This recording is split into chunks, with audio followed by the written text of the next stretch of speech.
कानपुर विधानसभा में हुए गोलीकांड को लेकर वर्तमान विधायक उमेश कुमार की पत्नी सोनिया शर्मा का भी बयान अब सामने आ गया है। उन्होंने कहा कि बीजेपी के पूर्व विधायक कुंवर प्रणव ने पहले उनकी सास और बहन पर अभद्र टिप्पणी की, जो सिर्फ व्यक्तिगत तौर पर नहीं बल्कि सार्वजनिक तौर पर महिलाओं का सरासर अपमान है। साथ ही उन्होंने ये भी कहा कि ये मामला इसलिए भी ज्यादा तूल पकड़ रहा है क्योंकि एक तो इसमें महिलाओं का अपमान है, दूसरी तरफ कुंवर प्रणव अपनी हार से तिलमिलाए हुए हैं। आगे सोनिया शर्मा ने क्या कुछ कहा, आप भी सुनिए।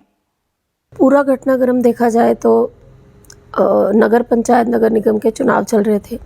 नगर पंचायत चुनाव में जो प्रणव सिंह के जो प्रत्याशी थे, जिन्हें उन्होंने खड़ा किया था और कहा था कि ये चुनाव नहीं लड़ रहे, मैं लड़ रहा हूँ, उनको करारी हार मिली।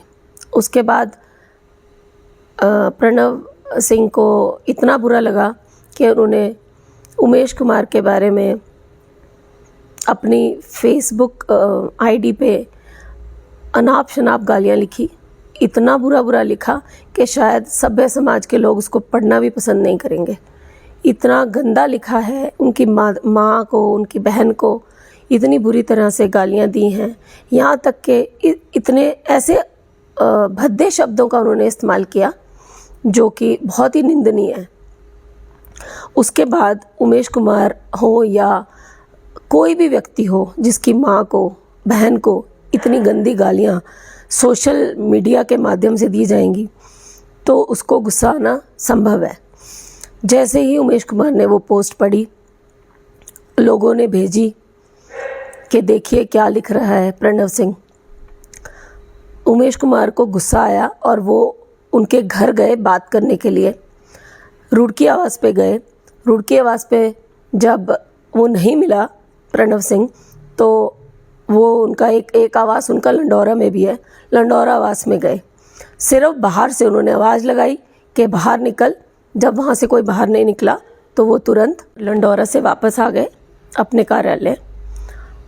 उस समय प्रणव सिंह इतना पागल हो गया कि ये रात को लिखने लगा सोशल मीडिया पे। मैं आपको दिखाती हूँ, ये देखिए, इस तरह की पोस्ट उसने डाली रात में ही। ये देखिए, डाली इस तरह की पोस्ट।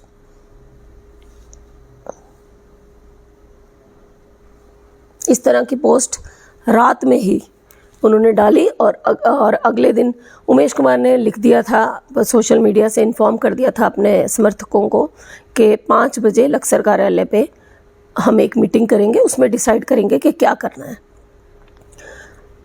प्रणव सिंह को ये पता था कि 5 बजे लक्सर कार्यालय पे मीटिंग है तो सब लोग वहीं होंगे। उसने एक गाड़ी भेजी उमेश कुमार के कार्यालय पे, रुड़की कार्यालय पे, और दिखवाया कि वहाँ पे उमेश कुमार है या नहीं। जब देख लिया कि उमेश कुमार नहीं है, ज़्यादा लोग भी नहीं है वहाँ, कुछ लोग बैठे हुए थे, फिर ये अपने 5, 7, 8 गाड़ियाँ लेके अपने गुंडों को लेकर वहाँ पहुँचा और ताबड़तोड़ गोलियाँ चलाई। 100 से ज़्यादा गोलियाँ इसने वहाँ चलाई और डंडों से हमारे लोगों को पीटा। ये था पूरा घटनाक्रम। दरअसल इसकी शुरुआत हुए तो 2, 2.5, 3 साल हो गए जब उमेश कुमार विधायक बने थे कानपुर विधानसभा के।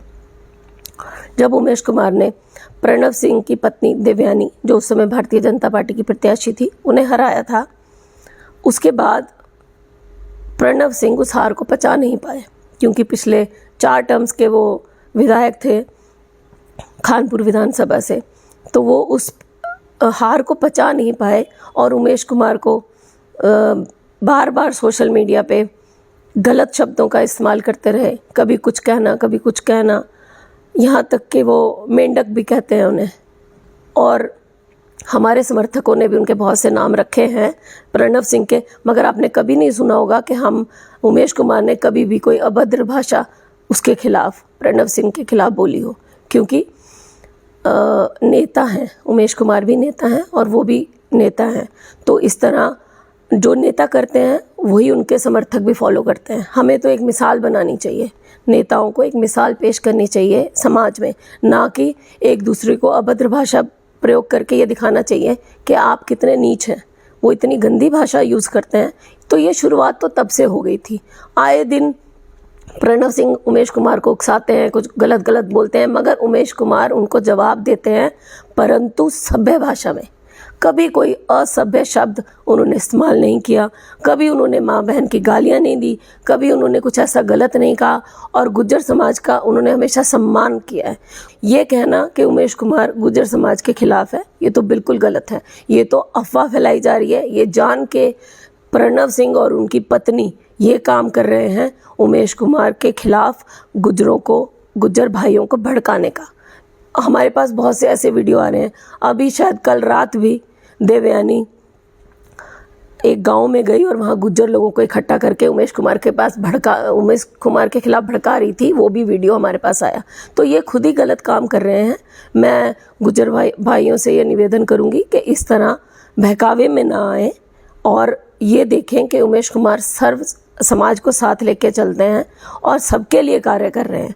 कभी भी उन्होंने ऐसा नहीं किया कि इसने मुझे वोट नहीं दिया या ये उस समाज का है तो मैं उसका कार्य ना करूं। वो सबके लिए कार्य करते हैं। सब लोग उमेश कुमार के पास आते हैं और अपना कार्य कराते हैं, जो उनका फ़र्ज़ भी बनता है। पहले तो देवयानी जी को ये सोचना चाहिए कि क्या गुज्जर समाज का जो वो बार बार नाम लेते हैं, गुज्जर समाज, क्या सिर्फ उन्हीं के नेताओं का सम्मान है या उन्हीं के लोगों का सम्मान है? बाकी किसी का सम्मान नहीं है क्या? हमारा सम्मान नहीं है? उमेश कुमार का सम्मान नहीं है, जिसकी माँ बहन को इतनी गंदी उनका पति गालियाँ दे रहा है? तब क्यों नहीं रोका इन्होंने उसे? देवयानी को तो उसी समय अपने पति को रोकना चाहिए था कि तुम क्या लिख रहे हो सोशल मीडिया पे, क्या लोगों में क्या दिखाना चाहते हो कि तुम कौन हो। सबको दिख गया कि ये कितना असभ्य आदमी है। तो देवयानी को कम से कम देखना चाहिए, वो भी एक महिला हैं, उनकी भी बेटियां हैं, उनके यहाँ भी औरतें होंगी, महिलाएं होंगी, जिनके बारे में अगर ये हमारे बारे में, उमेश कुमार की माँ के बारे में, बहन के बारे में बोल सकता है तो औरों के बारे में भी बोलता ही होगा। तो देवयानी जी को मैं ये कहूँगी कि अपने पति को संभालें। पहले ये ना सोचें कि उन्हीं का सम्मान है, हमारा सम्मान नहीं है। और रही गुज्जर समाज की बात, गुज्जर समाज के किसी भी व्यक्ति को उमेश कुमार ने या हमारी टीम ने या हमारे किसी भी समर्थक ने कभी कुछ गलत नहीं कहा है और ना कभी कहेंगे। उमेश कुमार 36 बिरादरियों का नेता है, सिर्फ एक गुज्जर समाज नहीं, सारी जितने भी समाज हैं सबका नेता। और जो गुज्जर समाज के नेता हैं, मैं उनसे भी पूछना चाहूँगी, क्या सिर्फ आप गुज्जर बिरादरी का ही वोट पाते हैं क्या? उनका वोट पाके ही नेता बने हैं? नेतागिरी या राजनीति सबको साथ लेके ही होती है, ऐसे नहीं होती। सिर्फ एक बिरादरी पे राजनीति नहीं की जाती। और जो समाज की बात है तो समाज हमारा भी है, सभी का अपना एक समाज होता है। ये बहुत दुखद है। किसी को भी अच्छा नहीं लगेगा कि उत्तराखंड जैसे शांत प्रदेश में इस तरह की हरकत की जाए। परंतु चाहे कोई भी हो, चाहे उत्तराखंड का कोई भी व्यक्ति हो या पूरे प्रदेश का कोई भी व्यक्ति हो जिसकी माँ बहन को गाली दी जाए, तो वो ज़रूर रिएक्शन देगा। यही रिएक्शन उमेश कुमार ने दिया है, इसके अलावा उन्होंने कुछ नहीं किया है। बाकी प्रणव सिंह ने क्या किया है वो सब जग जाहिर है, वो पहली बार नहीं कर रहे, उनकी तो आदत है, वो पहले भी करते हैं। उनके पहले भी सोशल मीडिया पे बहुत सारे वीडियोस वायरल हैं जिसमें वो ये कार्य करते हैं, जो उन्हें तमंचे दिखाने का शौक़ है। और इस बार तो उन्होंने हद ही कर दी। एक नेता, एक प्रेजेंट सिटिंग विधायक के कार्यालय पे जाके उन्होंने गोलियां चलाई हैं, वो भी 2-4 नहीं 100 से अधिक गोलियां उन्होंने वहाँ बरसाई हैं और उसका वीडियो बना के अपने ही पेज पे लोड भी किया है। कितनी शर्मनाक बात है ये। उनको कोई डर ही नहीं है, खौफ ही नहीं है। क्या इसलिए डर नहीं है कि वो बीजेपी के नेता हैं? क्या वो सत्ताधारी पार्टी के नेता हैं इसलिए उनको कोई खौफ नहीं है? परंतु उनके खिलाफ कार्रवाई हुई, इसलिए मैं धामी सरकार की शुक्रगुजार भी हूँ कि जल्द से जल्द उन्होंने कार्रवाई करवाई है। और उम्मीद है कि आगे भी इसी तरह उनको सज़ा मिलेगी। जो उन्होंने गलत कार्य किया उसके लिए उनको सज़ा ज़रूर मिलेगी। उत्तराखंड में मैं सभी उत्तराखंड के अपने भाइयों से, बहनों से, माताओं से, सबसे ये निवेदन करूँगी कि पहले पूरा प्रकरण जान लें कि क्या है, उसके बाद ही सोशल मीडिया में लिखना या किसी के भी खिलाफ लिखना या बोलना शुरू करें। पहले जान लें कि प्रकरण क्या है। कुछ लोगों को पता ही नहीं है पूरी बात और लिख रहे हैं। उमेश कुमार के खिलाफ भी लिख रहे हैं, प्रणव सिंह के खिलाफ भी लिख रहे हैं। उमेश कुमार ने हमेशा उत्तराखंड के लिए अपना योगदान दिया है, चाहे वो कोरोना काल हो, चाहे 2013 की आपदा हो, कोई भी समय जब उत्तराखंड को उमेश कुमार की ज़रूरत थी, उमेश कुमार हमेशा खड़े रहे। पहले ये देखिए कि उमेश कुमार और प्रणव सिंह में कितना डिफरेंस है। मैं ये चाहती हूँ कि उत्तराखंड के लोग पहले ये देखें, ये ना कहें कि दोनों एक जैसे नेता हैं, दोनों एक जैसे, बिल्कुल नहीं, दोनों में बहुत फ़र्क है। पहले आप देखिए, पूरा प्रकरण जानिए। क्या कोई माँ और बहन की गालियाँ सुनेगा? क्या आप सुनेंगे?